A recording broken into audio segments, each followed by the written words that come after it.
What it says, the policy is extended to cover loss or damage to the contract works by the contractor while carrying out the maintenance activity. I have already explained. During the course of carrying out maintenance activity, if there is any damage to the project works during the maintenance period, then that is covered under the this maintenance period cover in this extension.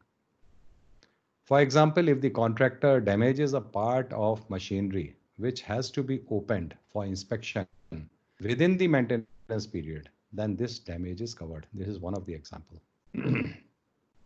Now this extension is of two type. One is limited maintenance cover. We call it maintenance visit cover. Another is extended maintenance cover. And most of the time, this cover is easily available, and but extended maintenance cover is difficult and there are limitations under treaty.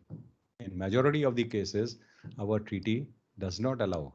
Most of the companies, your GIC is have also put some restriction on limit on cover period. So normally not more than 24 months extended maintenance cover is granted under most of the treaties. Okay. Limited maintenance is freely available. There is no issue in that. I will tell you what is the difference between the two. Now, limited maintenance, what it says, this is the construction period. Here the handing over. Handing over has taken place at this phase because the construction is over. After then, this maintenance period starts.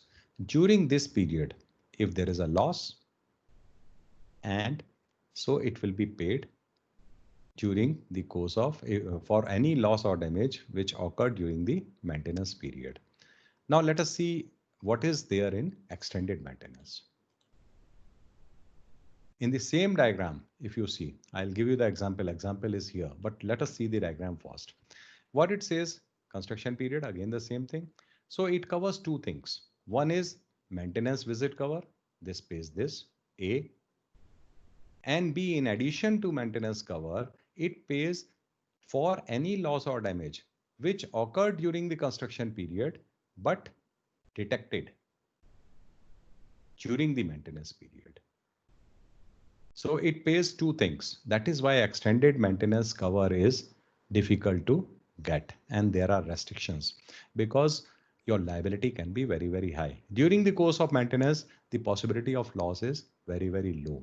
But what we say, in addition to maintenance cover, we will pay all those losses which have already taken place during the construction period. But with God grace, it was finally uh, it was all over. It was tested, commissioned, handing over was done. But finally, during the course of maintenance, it happened. Say, for example, now you see the example. During the maintenance of a motor shaft, it breaks. Now it breaks clearly due to a bad alignment of motor to the driven machinery. This is a wonderful example in case of engineering policy, ER policy.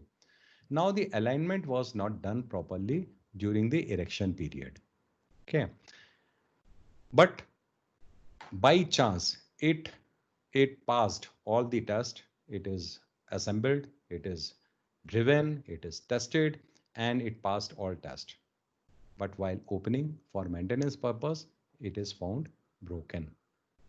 At that time, the in absence of extended maintenance visit cover, this kind of loss will not be paid under the policy because surveyor will say, my dear sir, this loss has already occurred during the construction period, so we will not pay. But in case you have extended maintenance visit cover extension, both losses are paid. This is a wider cover. Okay.